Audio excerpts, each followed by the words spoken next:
dizer com certeza categórica que vai cair na UFPR aí, né? Talvez assim, a maior dificuldade é ter o vestibular, né, pessoal, né? Acho que é a terceira vez que a gente tem o adiamento, lógico, ninguém escolhe adiar um vestibular, são situações muito diferentes que a gente está tendo aí, mas eu aposto boas fichas de verdade em alguma menção, em alguma sacadinha, seja em primeira e segunda fase, mas é uma questão até para a primeira fase de física, de 9 questões, dá para encucar uma bem bonitinha aí sobre o querido e amado efeito fotoelétrico, tá? Por que que eu tô com essa de que vai cair na federal, de que pode cair, né? Em 1921, tirei isso aí da Wikipédia, para você ver que eu não estou inventando. Em 1921, Albert Einstein recebe o prêmio Nobel pela descoberta, vamos dizer assim, pelo menos pela explicação do efeito fotoelétrico, né? E lógico, a data é muito destacante para nós, formando aí o primeiro século, 100 anos dessa conquista. É importante deixar claro, pessoal, que Einstein fez essa descoberta no papel, ele divulgou em 1905, tá? Mas ele foi laureado em 1921.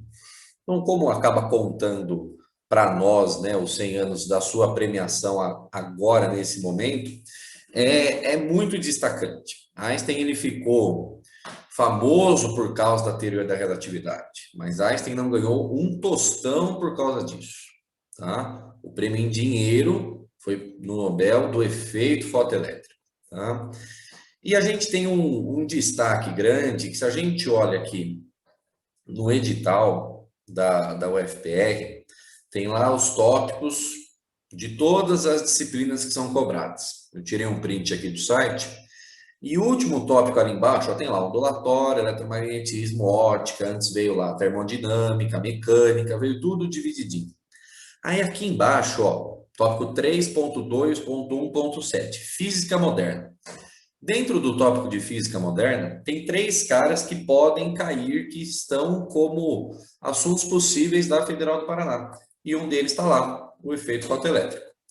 A dualidade onda-partícula a gente acaba até comentando um pouco dentro do fotoelétrico. Radiação de corpo negro é algo um pouco, vamos dizer assim, mais difícil da gente montar questões nível ensino médio, mas o efeito fotoelétrico não. Então, não só por estar dentro do escopo, por ser um dos únicos 3 tópicos de física moderna que está no edital da Federal, e por essa data de 100 anos, eu acho um assunto com uma grande chance de aparecer aí, tá? Isso vale para a prova de agora, no sentido desse mês, do próximo, enfim, que é o ano letivo 2020, mas que vai acontecer no ano 2021. Mas para você, aluno do terceiro ano, especialmente que está assistindo aqui, que vai fazer a prova referente ao ano letivo de 2021. Aí a gente tem realmente uma chance, talvez até maior, de estar aparecendo essa questão aí, esse assunto, tá? Bom, vamos entender o que é, né? O que é o efeito por si, para depois a gente destrinchar as propriedades desse cara, tá?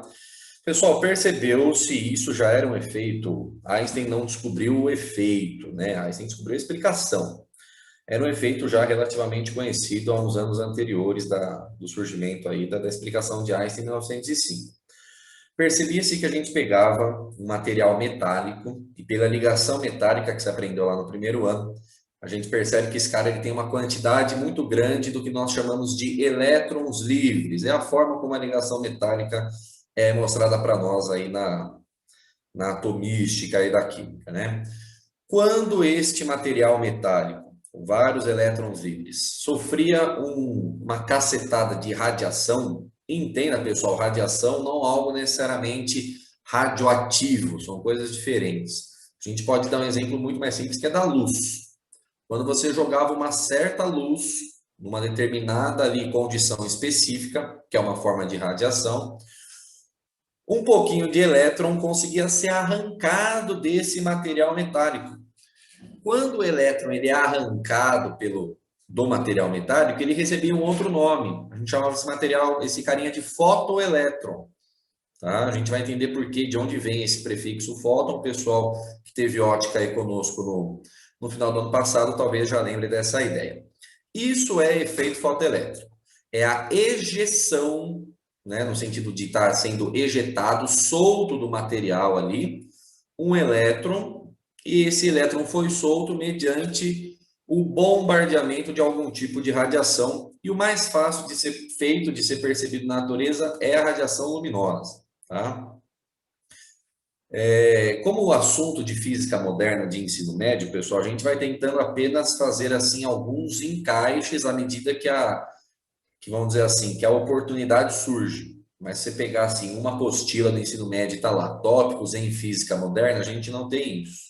Deveria ter, mas a gente pode buscar fazer encaixes aí quando existe, vamos dizer assim, não só oportunidade, mas quando os assuntos se encaixam, né? Fazer um encaixe desse em ótica ou em conservação de energia é uma proposta que a gente precisa realmente trabalhar para fazer acontecer, né? Então, entendo o que é o efeito e aí vem a questão dos pormenores, né? Temos algumas propriedades no que diz respeito ao funcionamento, ao efeito fotoelétrico acontecer propriamente dito, né?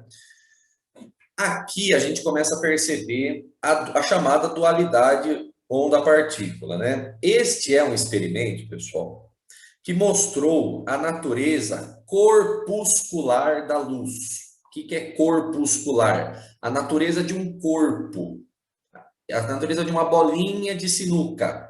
Este experimento mostrou que a luz se comporta como partícula. As partículas que formam a luz, os chamados fótons. Fótons vão ser os pacotinhos de energia que formam a luz. E esse experimento mostrou que os fótons, mesmo sendo caras que não têm massa e não têm carga elétrica, funcionariam como uma questão de colisão. Você está batendo o fóton no elétron e ele consegue arrancar esse elétron do material.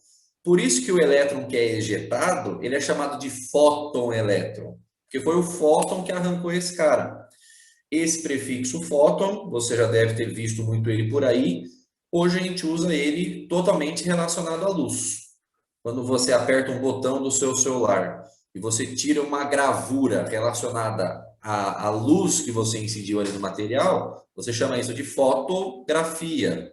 Grafia é o desenho relacionado à luz. A síntese dos elementos orgânicos através de matéria inorgânica na presença de luz e clorofila pelas plantas se chama fotossíntese, né? Então, este prefixo foto tem a ver com a luz e vem do nome que essas partículas receberam aí. O efeito fotoelétrico evidenciou a natureza corpuscular, a natureza de partículas da luz. Porém, nós sabemos, e já era muito conhecido, já bem antes de Einstein, bem antes da explicação do efeito fotoelétrico, que a luz também se comportava como uma onda.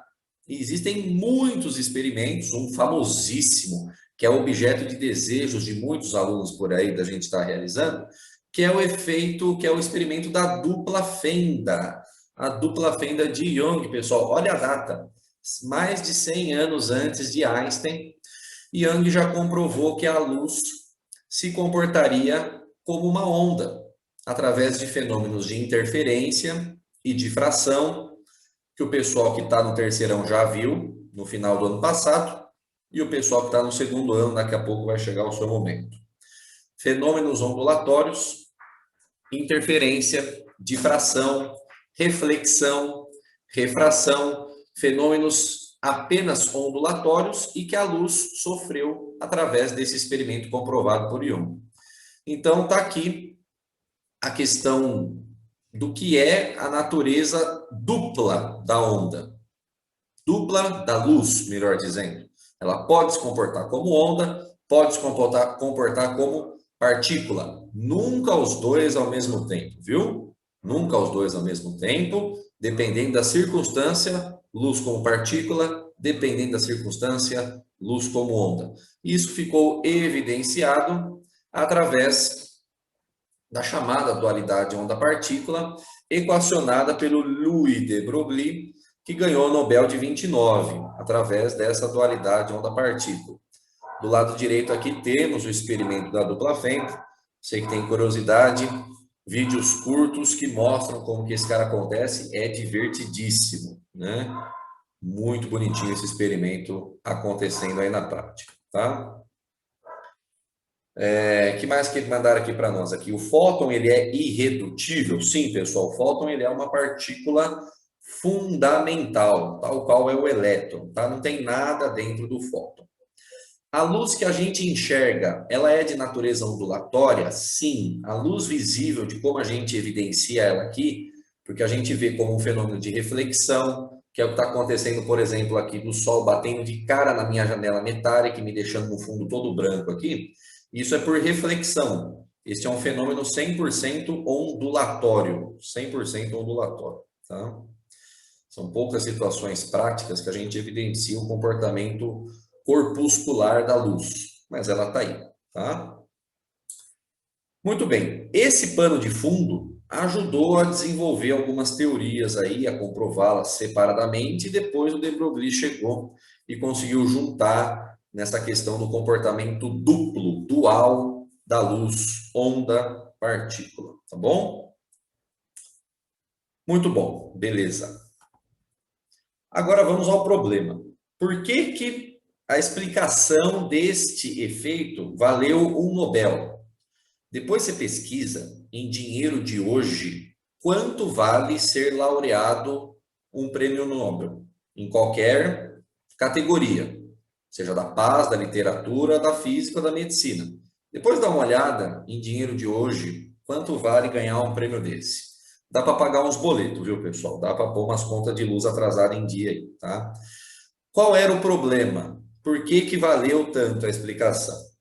Como eu disse, era um fenômeno já conhecido, mas ninguém conseguia explicar um detalhe que tinha ali no meio do caminho. Qual que era a sacada? Esta ejeção de elétrons do material, ela era algo conhecido, mas tinha um problema ali no meio do caminho. Por quê? Qual era o problema? Nós queríamos, realizando o efeito fotoelétrico, que a energia cinética, que é a energia que está relacionada ao movimento, a velocidade desses elétrons ejetados, que são os chamados fotoelétrons, nós queríamos aumentar essa energia cinética. Ou seja, a gente queria que os elétrons arrancados do material, eles saíssem mais rápidos. Simples assim. E todo mundo, quando tentava fazer isso, fazia da mesma forma, aumentando a intensidade luminosa, jogando uma luz mais forte, jogando uma luz mais intensa, com um brilho maior, etc. e tal. E nunca dava certo. Aumentando, e esse é um aspecto que sempre aparece em questão teórica de efeito fotoelétrico. O aumento da intensidade luminosa não ocasiona no aumento da energia cinética, da velocidade dos elétrons ejetados. Mudava alguma coisa, professor? Mudava. O que acontecia era um aumento do número dos caras que eram ejetados. Isso tudo bem, mas todos continuavam saindo com a mesma velocidade. E ninguém conseguia fazer esses caras arrancados saírem mais rápidos do que eles já estavam.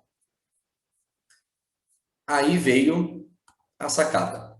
Einstein, através da teoria de Planck, que veio um pouquinho antes dele, que tem a ver inclusive com a radiação do corpo negro, que a gente comentou ano passado com o pessoal do segundo ano, falando da energia de uma onda, que ela era uma energia quantizada, que mudava em relação à frequência, a gente vai mostrar isso logo mais, veio o grande brilho, a chamada sacadinha, safadinha de Einstein. Ele não mais aumentou a intensidade da luz, não colocou uma luz com mais brilho, ele mudou a frequência. Ele mudou a frequência da luz incidente. E com isso ele conseguiu arrancar os elétrons com mais energia cinética. Terceiraço, terceiraços. Tem dois terceiraços presentes aqui, dois colégios queridos. Quem se lembra? Para a luz, qual é a questão visual de uma mudança de frequência da luz? O que acontece visualmente com uma luz quando a gente muda a frequência? Mandaram aqui para mim, muito bom, pessoal. É a cor. A cor. A cor da luz é a parte visual de uma mudança de frequência. Quando você vai do vermelho, alaranjado, amarelo, verde, azul, anil, violeta, as cores do arco-íris, estas cores têm de diferente o quê? A frequência. Vermelho, menor frequência, violeta, maior frequência. Einstein, quando mudou a frequência da luz, quando mudou a cor da luz que a gente estava jogando, ele resolveu o problema, percebeu que aí sim haveria um aumento da energia cinética desses elétrons ejetados, explicou o efeito, trouxe muitas aplicações para nós hoje, a gente vai comentar sobre isso, e de quebra ganhou um troco que hoje mandaram aqui para mim, está na casa aí de 6 milhões de reais. Tá aí. Dá para dar um respiro, né, pessoal? Não dá para pagar um lanche no Burger King hoje, né? É. O jeito que o quilo que tá a carne, né? Pelo amor de Deus, dá para fazer um churrasco com duas pessoas. E abastecer o carro. Vamos lá, vamos seguir. Tá aqui um GIF para você visualizar como que funciona a bagacinha. Olha só, o metal tá aqui, daqui a pouco ele vai voltar, mas vai acompanhando. O metal tá aqui, ele tá ejetando, tá jogando a luz ali naquele metal. Inicialmente, você viu que estava nas primeiras cores, que são as frequências mais baixas. Vermelho, laranja, amarelo, não estava saindo nenhum elétron injetado. E o elétron a gente detecta, pessoal, o pessoal do terceiro ano vai ver isso comigo semana que vem, através da corrente elétrica. Então, você coloca o metal ali dentro de um circuito e quando você começar a conseguir a ejetar, a arrancar um elétron, olha aqui, ó, chegou no verde e arrancou. Nós começamos a detectar uma corrente elétrica. Esta é a evidência física, no que diz respeito até à medida, de que eu consegui realizar um efeito fotoelétrico. Que eu arranquei um elétron que estava ligado no material e esses caras vão formar aí uma corrente elétrica que é facilmente detectada através de equipamentos de medida eletrônica. Essa é a sacada. A gente foi mudando a cor, foi mudando a frequência dessa onda, dessa luz, mudando aqui alguns valores, mas você percebe que começa a aparecer uma DDP. O pessoal do terceiro ano já viu isso. É a diferença de potencial. Esse também é um cara que evidencia que um elétron foi possível de ser arrancado do material, tá? Perceba que inicialmente não tinha corrente, não tinha circuito, a coisa não estava dando certo. É só através de uma certa frequência, e a gente vai ver que quem é esse cara, que você consegue começar a arrancar os primeiros elétrons e formar a sua corrente. Ou seja, não é qualquer luz de qualquer jeito que você joga lá e dá certo. Depende também do material que é feito o seu aparato ali metálico, depende da luz que você está jogando. Einstein começou a perceber que existia uma quantidade de energia inicial que a gente tinha que romper essa barreira para conseguir arrancar esses elétrons ligados. A gente vai ver o nome desse cara. Dependendo do material, existe uma frequência mínima que a gente consegue, que a partir dela os elétrons saem. A gente chama esse cara de frequência de corte. Frequência de corte. É a frequência mínima que você tem que jogar a sua luz para que ela consiga arrancar os elétrons lá, tá? Se o comprimento de onda diminui e a frequência aumenta, sim. Quanto maior for a frequência da luz, menor o comprimento de onda. Quem está no primeiro e no segundo ano, não precisa esquentar tanto a cabeça com isso, a gente estuda lá na parte de ondulatória no final do segundo ano. A DDP, ela vai ser proporcional a quantos elétrons você está conseguindo arrancar, certo? Quando você consegue arrancar mais elétrons, você tem mais uma corrente montada, mais encorpada, e isso faz com que também aumente a sua DDP, tá bom? Esse é o efeito acontecendo aí na prática. Tudo bem, criançada? Tranquilo? Alguma dúvida? Algum comentário até aqui? Fiquem à vontade.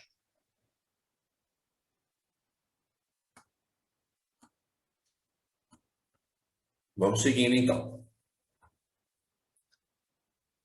Aí veio a montagem da equação. Pessoal, o efeito fotoelétrico, e isso para o pessoal já do primeiro ano, no terceiro bimestre, existe uma relação próxima. O efeito fotoelétrico, ele é uma consequência do princípio de conservação de energia. Aquela mesma energia mecânica que o pessoal do segundo e terceiro ano já estudou, a energia total se conserva, uma aumenta, outra diminui, mas sempre na mesma proporção. Este mesmo princípio de conservação de energia é o princípio que é utilizado no efeito fotoelétrico. Existem três energias que são envolvidas aqui e a gente vai ver como que elas se conservam, como que elas se somam e se brincam aí, tá bom? Primeira energia envolvida no meu efeito fotoelétrico é a energia do fóton incidente, é a energia da luz que eu estou jogando.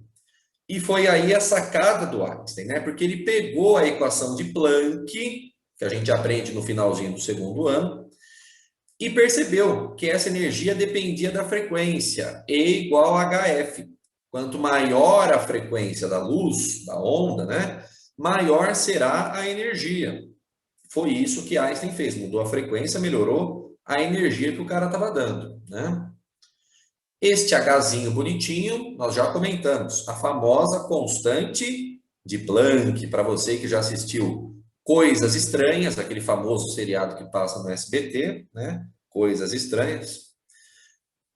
É uma das cenas mais emblemáticas de todo o seriado, quando eles cantam lá, uma musiquinha toda bonitinha, para ela falar todos os dígitos da constante de Planck, ele conseguir abrir o cofre, salvar o mundo, aquela coisa toda.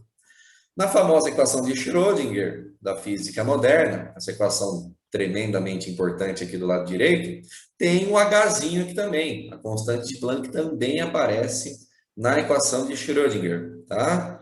É uma constante realmente que está fortemente baseada no princípio antrópico da natureza, né? Parece que a natureza estava pronta para receber a vida, e a constante de Planck ela tem um valor aparentemente tão aleatório, mas quando você olha de perto, ela é tão perfeito o valor dessa constante, que se você muda o valor da constante de Planck, pelo alcance que ela tem, o universo não seria como a gente conhece. É um cara realmente assim, fantástico o valor dessa constante, as implicações que ela traz para nós, tá?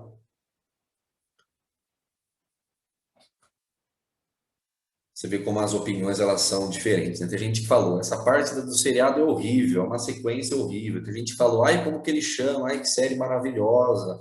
Gosto do freguês, né, pessoal? Tá aí. Esta é uma energia envolvida. Essa é uma energia envolvida. É a energia da luz do fóton que eu estou jogando lá para bater no metal. A outra energia envolvida, pessoal, é a energia do elétron que eu arranquei. Que agora a gente muda o nome, não é mais elétron, é a energia do fotoelétron ejetado. É uma energia cinética, é uma energia de movimento. E lá no terceiro bimestre do primeiro ano a gente aprende. Energia cinética é mv² sobre 2. Massa do carinha, velocidade dele ao quadrado dividido por 2. Tá? Essa é a segunda energia envolvida. A terceira energia envolvida é aquela energia que você precisa ter para vencer a energia de ligação do elétron. Entenda, pessoal, quando a gente fala elétrons livres lá no metal, é porque é uma nuvem de elétrons aí com relação à ligação metálica. Mas ele faz parte de um material, ele está ligado. Então a gente tem que jogar em cima daquele elétron que está ligado uma energia, no mínimo, uma porcariazinha maior do que a energia que ele está ligado ali. Porque se você joga menos, você não consegue arrancar esse cara da ligação química. Esta energia, para nós aqui no efeito fotoelétrico, ela é chamada de função trabalho. Mas na prática, pessoal, ela é a energia de ligação do elétron. É a barreira. Por isso que no GIF do slide anterior, não é com qualquer quantidade de energia inicial que você consegue produzir o efeito fotoelétrico. Esse cara precisa ter uma energia mínima para você conseguir vencer essa barreira, que é a energia de ligação, que a gente chama de função trabalho e usa essa letrinha grega bonita, que é a letra Φ maiúsculo, é a letra da função trabalho. Não é qualquer energia que produz fóton elétrons. Preciso vencer a minha energia de ligação, a minha barreira. Quanto mais eu conseguir vencer, com mais energia cinética, o meu elétron será ejetado. Essa é a brincadeira. É uma balança. A energia que o elétron vai conseguir ser arrancado vai depender de quanto que eu joguei e de quanto ele tinha ali no começo. Essa é a brincadeira.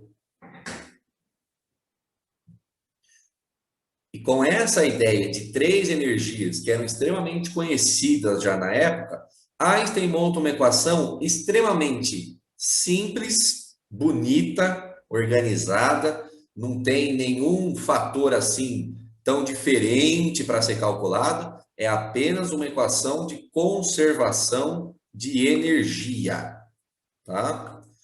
Coloquei aqui uma tabelinha para você entender que esta função trabalho que eu coloquei aqui, que é a energia de ligação do elétron, ela depende do material. Cada material possui uma função trabalho já calibrada. Tem alguns metais que são mais fáceis de produzir o fóton elétron, porque tem um valor de energia mais baixinho, como é o caso do sódio. O cobre já tem uma função trabalho um pouco maior, tá? Então, o metal mostra a dependência do valor aí da função trabalho, tá? Este valor, pessoal, é evidente, ninguém precisa saber. Então, ou esse valor será fornecido para você na questão, ou você acaba descobrindo ele tendo os outros. De forma alguma, ninguém decora a tabela de energia de função trabalho, tá? Só um detalhe, que essa energia não é dada em joules, né? No sistema internacional, é energia em joules. Mas a gente está falando de energias muito pequenas, pessoal, né? Porque a gente está falando de energias ali de ligações, de elétrons, tal, são caras muito sutis. E existe uma outra quantidade de energia para essas coisas bem microscópicas, que é o famoso elétron-volt. O pessoal do terceiro ano, a gente está começando a ver a voltagem agora, mas não é volt, é elétron-volt. Então, apesar de carregar a ideia de voltagem dentro dessa unidade, essa unidade é uma unidade de energia, elétron-volt. Daqui a pouco a gente vai ver como que a gente converte de joule para elétron-volt. Já é uma dica aí para o pessoal do primeiro ano com relação àquele trabalhinho de unidades aí, né? Relação matemática entre joule e elétron-volt.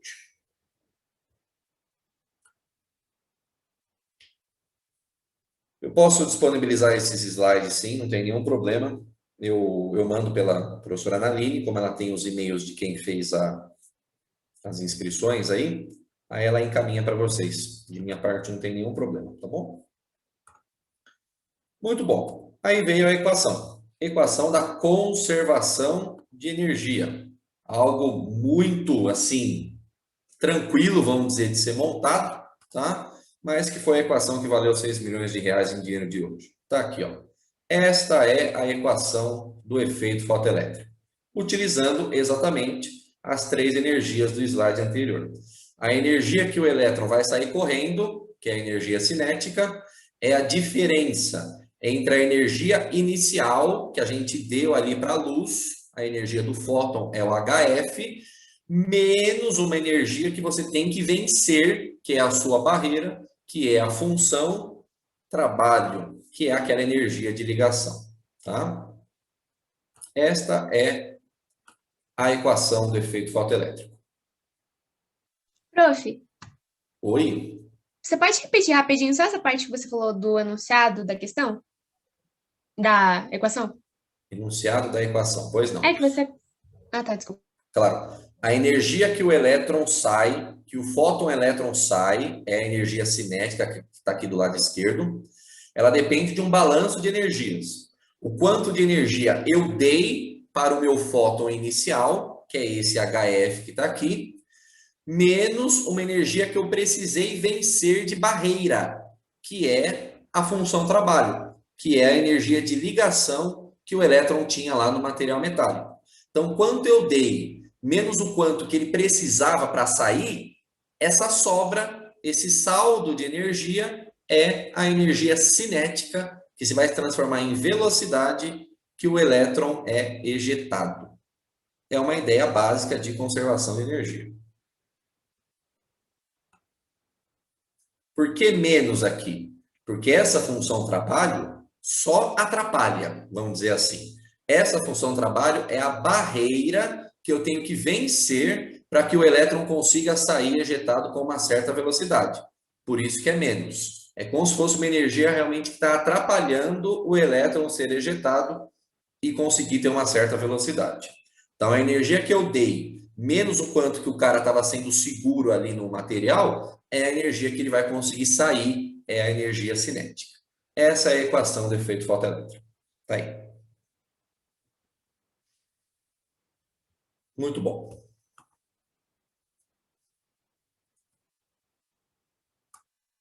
Agora temos algumas aplicações interessantes da gente entender sobre a equação e sobre as consequências práticas aí do efeito fotoelétrico. As chamadas células fotovoltaicas, né, que estão baseadas aí de aquecimento solar e coisas do tipo, todas elas funcionam pelo efeito fotoelétrico.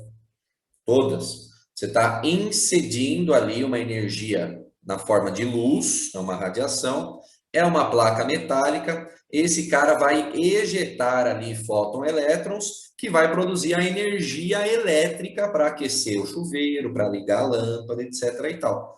Toda célula fotovoltaica está baseada fortissimamente no efeito fotoelétrico. E é algo que está aí aos montes para nós aí no dia a dia, né? A cor ser escura é mais por uma questão realmente de melhorar a absorção da luz. A gente aprendeu ano passado que as cores escuras, para falar o preto, né, por exemplo, né, é aquela questão dele absorver tudo e refletir nada. Então, ele melhora a questão do rendimento da absorção, né, para ele ter mais chance de conseguir arrancar um elétron ligado para produzir a sua corrente elétrica e aí sim ter a produção da energia elétrica propriamente dita, tá? O que mais que a gente tem de aplicações, pessoal? Não posso deixar de falar de física médica, senão não seria eu, né? Toda a parte de radiologia, radiodiagnóstico da física médica, estão baseadas em baixas energias, diferentemente da radioterapia, que aí são altas energias. A radioterapia está baseada nos mega eletrovolts. Por isso que a gente costuma falar que é o MEV, MEV, mega eletrovolt, energias altas. Para energias altas não acontece muito o efeito fotoelétrico, acontecem outros processos de interação da radiação com a matéria. Acontece o efeito Compton, acontece a produção de pares, só curiosidades para quem quiser pesquisar depois.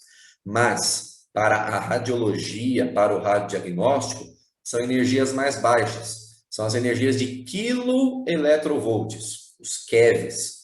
Para energias baixas, a interação da radiação ali do exame que você está fazendo, com a interação da radiação do exame com o seu tecido, com a sua célula, é via efeito fotoelétrico, tá? O efeito fotoelétrico é presente em todos os exames de tomografia, de radiografia, seja ela odontológica ou do osso mesmo, radiografia convencional, fluoroscopia, quando você faz um exame ao vivo ali do trato gastrointestinal do cidadão, tudo isso é base de efeito fotoelétrico, baixas energias. E para você que, assim como eu, ficou doido assistindo Dark, você viu eles andando ali perto da caverna, só quem assistiu vai entender, com um negocinho ali que ficava apitando. Quanto mais perto ele chegava ali da fonte de radiação, mais doido ele ficava, mais forte ali ele ficava apitando, etc. e tal. Esses caras, pessoal, são detectores de radiação, tá? E tem dois muito comuns aí no mercado. A chamada câmara de ionização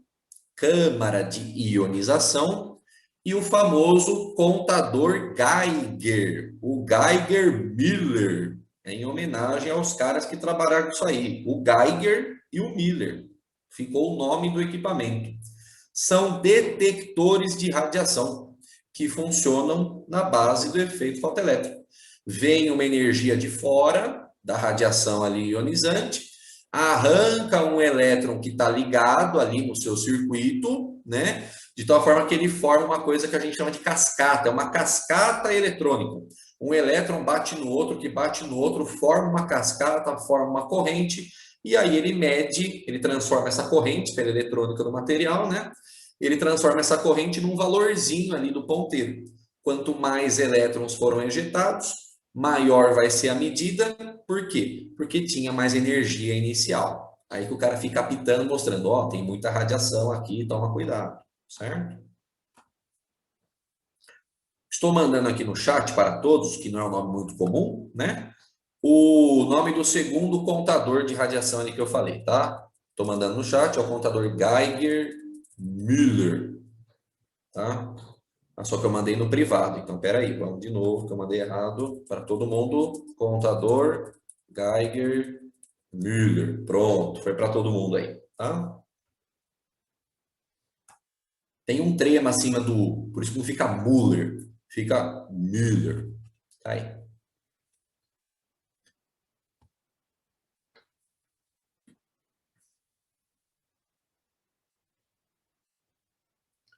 Chegou uma pergunta interessante. Professor, como que a gente faz para detectar só a radiação ionizante ali, né? E não detectar a radiação luminosa, né? De fato, o Geiger vai detectar as duas. Porém, pessoal, o Geiger ele foi feito para que o elétron que está ali ligado no material metálico dentro, ele tem uma função de trabalho muito alta, de tal forma que ele só consiga ser arrancado com energias muito altas. E se você olha o espectro eletromagnético das ondas, os raios gama, os raios X, eles têm uma energia muito maior do que a luz visível. Então, para o Geiger conseguir detectar alguma coisa, só a luz não é suficiente. Não vai conseguir arrancar o elétron, não vai conseguir vencer a função trabalho, tá? É uma ótima pergunta, porque poderia detectar os dois, mas ele foi calibrado só para conseguir ter elétrons arrancados com altas energias, função trabalho muito alta, né? E isso acontece só para energias que estão na forma de raios X ou raios gama, tá?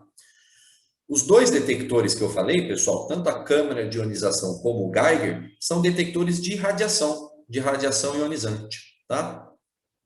Detectores de radiação. Então, isso é muito utilizado em clínicas, em hospitais, né? Que tem lá equipamentos que usam radiação dentro da medicina, né? E o pessoal faz testes para ver se não está passando pela parede mais do que pode. Tudo isso tem uns testes para a coisa funcionar de forma adequada aí. É um ajuste bastante fino, né? Entre espessura de parede, espessura da porta. É um negócio bem divertido, né? Melhor graduação do mundo, né, pessoal? Melhor graduação do mundo, claro. Olha a cara, olha que cara ele nem disfarça mais. Vamos lá, que eu vejo algumas carinhas aqui que aparecem para mim. Tudo bem? Essas são as aplicações primordiais aí do efeito fotoelétrico. Bom, vamos ver como aparece, né? Trouxe para você 3 questões de vestibulares que já cobraram efeito fotoelétrico. Vamos ver como que esse cara é cobrado aí para a gente treinar um pouquinho. Vamos lá? Já caminhando para o final aqui da nossa aula. Com relação ao efeito fotoelétrico, eu tirei esse aqui eu não vou lembrar de qual vestibular que era, não lembro se era de Pernambuco, do Rio Grande do Sul, mas é de uma universidade federal. Com relação ao efeito fotoelétrico e as conclusões advindas da interpretação deste fenômeno, assinale o que for correto. É uma questão de verdadeiro ou falso e vamos ver o que está certo e o que não está. Me ajudem aí, pessoal, participem comigo. Para uma frequência fixa, ou seja, para a mesma cor, para uma frequência fixa. O número de elétrons emitidos por uma placa metálica iluminada é proporcional à intensidade da radiação luminosa que incide na placa. Pessoal, se eu não mudo a frequência, só mudo a intensidade, o brilho da luz, eu vou conseguir aumentar o número de elétrons emitidos? Verdade ou mentira? Já tem algumas respostas chegando aqui para mim. Pessoal, o número de elétrons eu consigo aumentar. E isso é verdade. O que eu não consigo aumentar é a energia que esses elétrons saem. É verdadeiro item 1. Cuidado. Se eu aumentar a intensidade, eu não aumento a velocidade dele com que ele sai. Mas o número de elétrons que eles são emitidos, isso eu consigo aumentar. É verdadeiro o item 1, ok? É o que a gente comentou lá na teoria. Item 2. A energia das radiações eletromagnéticas é quantizada. O que é quantizada? São só alguns valores permitidos. É o E igual a HF. Isso está certo. E é tanto maior quanto maior for a frequência. Se a gente aumenta a frequência, aumenta a energia? Isso é verdade? É verdade, pessoal. A equação de Planck mostra que a energia é diretamente proporcional à frequência. E igual a HF. Então, quanto maior for a frequência, maior a energia. E ela é quantizada porque são só alguns valores que são permitidos. Do mesmo jeito que você está no terceirão já viu, a quantização da carga. São só alguns valores de carga que são permitidos lá pelo Q igual a N vezes Z, que a gente já treinou tanto esse ano, certo? A energia é a mesma coisa. Ela é quantizada, verdadeiro, item 2. Item 4. Agora sim, parecido com o item 1. A energia cinética dos elétrons emitidos por uma placa iluminada depende da intensidade da radiação que incide na placa. Aí tá falso, pessoal. A intensidade da radiação faz aumentar o número de elétrons, mas não a velocidade, não a energia. Isso é falso. O que vai aumentar a energia é a frequência. Item 8. A luz é formada por corpinhos, por bolinhas, por corpúsculos, ou chamados quanta de luz, os pacotinhos que carregam a energia da luz, que são denominados fótons. A luz é formada de fótons? Sim, verdadeiro. Item 16. O efeito fotoelétrico pode sempre, olha o distrator, pode sempre ser observado em um experimento com uma placa de alumínio, cuja função trabalho, cuja energia de ligação é 4,1 eletrovolt, independentemente da frequência da radiação utilizada? Aí não, pessoal. Vai depender da frequência. Se eu coloco uma frequência muito baixa, eu posso não ter energia suficiente para arrancar esse 4,1 eletrovolts que ele está ligado.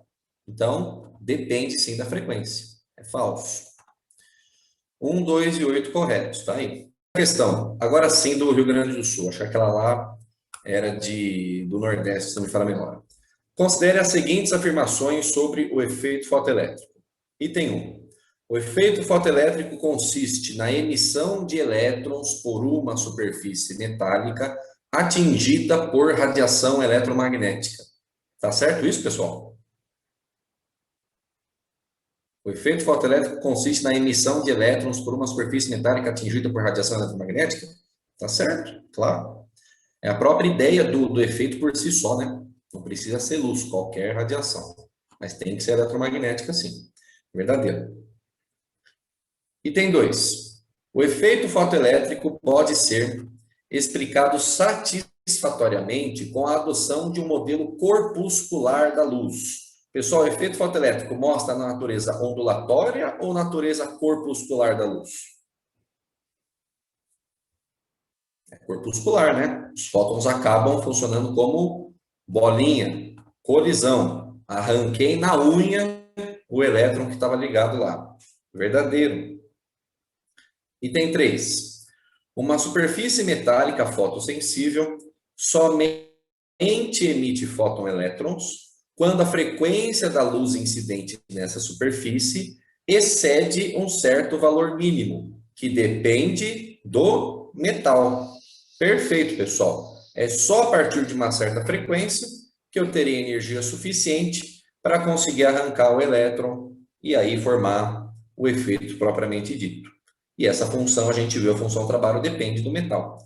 Todos os itens verdadeiros. Tá aí, passou na federal. Olha que bonitinho, tá vendo? Dúvidas, perguntas, comentários? Compreendemos a ideia? Puramente teórico. Mais um teórico agora do Enem, pessoal. Exame Nacional do Ensino Médio. O efeito fotoelétrico contrariou as previsões teóricas da física clássica, porque mostrou que a energia cinética máxima dos elétrons emitidos por uma placa metálica iluminada, essa energia cinética depende de quem, pessoal? Depende de quem e não depende de quem? O que vocês me dizem aí? Com base na teoria, qual a alternativa correta?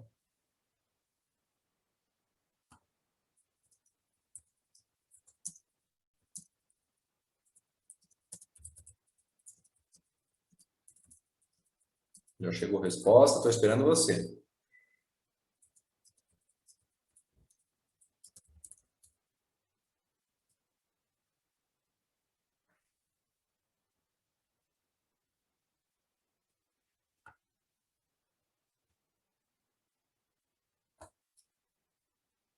Maioria, peraí.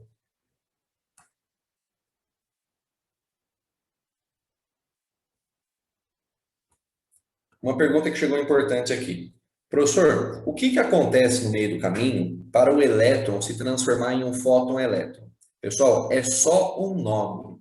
Na prática, o fóton-elétron é um elétron, só que não é mais um elétron ligado, é um elétron ejetado. Então, ele continua tendo a mesma carga que ele tinha, ele só tem uma energia maior, lógico, da cinética porque ele foi ejetado.